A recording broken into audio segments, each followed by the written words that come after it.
నుండి పార్కింగ్ ఛార్జీలు వసూలను మెట్రో సంస్థ ఎల్ఎన్టీ సంస్థలు తక్షణమే ఉపసంహరించుకోవాలని ఏఐవైఎఫ్ రాష్ట్ర ప్రధాన కార్యదర్శి కల్లూరు ధర్మేంద్ర, వర్కింగ్ ప్రెసిడెంట్ నెర్లకంటి శ్రీకాంత్, డివైఎఫ్ఐ రాష్ట్ర కార్యదర్శి ఆనగంటి వెంకటేష్, పివైఎల్ రాష్ట్ర అధ్యక్షులు కెఎస్ ప్రదీప్ లు డిమాండ్ చేశారు. యువజన సంఘాల ఆధ్వర్యంలో నాగోల్ మెట్రో స్టేషన్ పార్కింగ్ వద్ద ప్రయాణికులతో సంతకాల సేకరణ కార్యక్రమాన్ని నిర్వహించారు. ఈ సందర్భంగా వారు మాట్లాడుతూ మెట్రో ప్రయాణికులకు ఉచిత పార్కింగ్ సౌకర్యం కల్పించాల్సిన బాధ్యత మెట్రో సంస్థదే అని వారు అన్నారు. ప్రభుత్వ భూములను ఉచితంగా తీసుకుని వాటిలో ఎటువంటి కనీస వసతులు కల్పించకుండా ప్రయాణికులు వాహనాలు నిలిపితే పార్కింగ్ ఛార్జీల పేరుతో దండుకోవడం సరికాదన్నారు.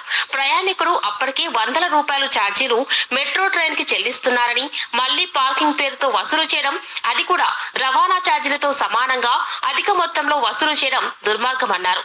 తక్షణమే నాగోల్, మియాపూర్ మిగతా అన్ని స్టేషన్లలో ఉచిత పార్కింగ్ కల్పించాలని వారు డిమాండ్ చేశారు. దీనిపై సానుకూల నిర్ణయం తీసుకోకపోతే యువజన సంఘాలు ఉద్యమం ఉధృతం చేస్తామన్నారు. హైదరాబాద్ మెట్రో పార్కింగ్ ఛార్జీలు విపరీతంగా వసూలు చేస్తున్నారు. ఢిల్లీ మెట్రో గానీ, బెంగళూరు మెట్రో గానీ ఈ స్థాయిలో వసూలు చేయట్లేదు. గంట పేరు మీద మెట్రో ప్రయాణికుల దగ్గర వసూలు చేస్తున్నారు. ఇప్పటికే ఛార్జీలతో సతమతం అవుతా ఉంటే ఈనాడు ఫ్రీ పార్కింగ్ తీసేసి పెయిడ్ పార్కింగ్ చేస్తా ఉన్నారు. ఇది సరికాదుగా యువజన సంఘాలుగా మేము కోరుతా ఉన్నాం. దీనిలో భాగంగానే మాన్యువల్ సిగ్నేచర్ క్యాంపెయిన్ చేస్తా ఉన్నాం. దీంట్లో పెద్ద ఎత్తున రెస్పాన్స్ ఉంది.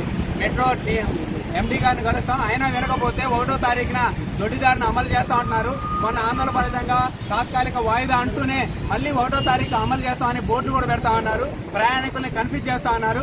ఇది కనుక అమలు చేస్తే ఫ్రీ పార్కింగ్ ఏర్పాటు చేయకోకుండా, కనీస వసతులు కల్పించుకోకుండా పెయిడ్ పార్కింగ్ అమలు చేస్తే యువజన సంఘాలుగా అమలు చేసే రోజు సెప్టెంబర్ 1వ తారీఖున వందలాది మంది యువకులుగా ప్రయాణికులుగా ఇక్కడికి వచ్చి అడ్డుకుంటామని, దీని మీద పునరాలోచించకపోతే ఈ మెట్రో సంస్థ ఎల్ఎన్టీ సంస్థకి తగిన బుద్ధి చెప్తామని, ప్రభుత్వం కూడా స్పందించాలని చెప్పేసి ఈ సందర్భంగా మేము హెచ్చరిస్తా ఉన్నాం. పేరు ధర్మేంద్ర, అఖిల భారత యువజన సమాఖ్య రాష్ట్ర ప్రధాన కార్యదర్శి. ఈరోజు హైదరాబాద్లో ఉన్నటువంటి ఎల్ఎన్టీ సంస్థ, అదేవిధంగా మెట్రో సంస్థ ఈరోజు ప్రయాణికుల నడ్డి విరిచే విధంగా ఈరోజు ఛార్జీలతోని, ఈ పార్కింగ్ ఫీజుల ఛార్జీలతోని అక్రమ వసూళ్ల దందాకు పాల్పడిందనేది యువజన సంఘాల పక్షాన ఆరోపిస్తున్నాము. ఈరోజు ప్రధానంగా దాదాపు ప్రయాణికులు ఇతర సంస్థల్లో పనిచేసేటటువంటి అనే వేలాది మంది ప్రయాణికులు ఈరోజు మెట్రో పార్కింగ్ల దగ్గర పార్కింగ్ చేస్తున్నటువంటి వాటికి ఈరోజు ఈ ఛార్జీలు వసూలు చేయడాన్ని మేము పూర్తిగా వ్యతిరేకిస్తున్నాము.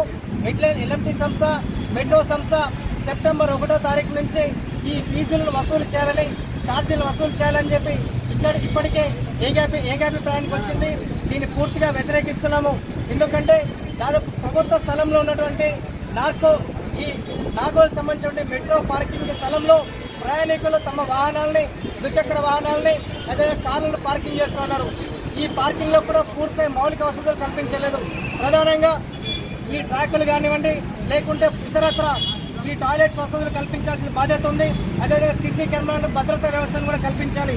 ఇవేమీ కల్పించకుండా ఈరోజు అక్రమ మార్గాన ప్రయాణికులతోని వసూలు చేసేటువంటి విధానాన్ని మేము యువజన సంఘాల పక్షాన వ్యతిరేకిస్తున్నాము. తక్షణమే ఎల్ఎన్టీ సంస్థ, అదేవిధంగా మెట్రో సంస్థ సంబంధించిన ఎండీ గారు స్పందించాలి.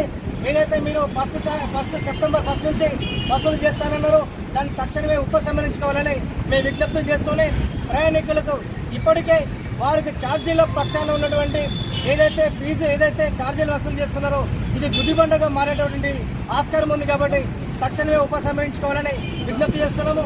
ఒకవేళ మీరు ఈ విజ్ఞప్తిని మీరు ఉపసంహరించుకోకపోతే తక్షణమే ప్రయాణికులను గుమిగూడి అందరినీ కూడా సమీకరించి ఖచ్చితంగా 1వ తారీఖున ఏదైతే మీరు వసూలు చేస్తారో దాన్ని వ్యతిరేకిస్తాం. అవసరమైతే దాన్ని కట్టడి చేస్తామని ఈ సందర్భంగా మేము హెచ్చరిస్తా ఉన్నాం.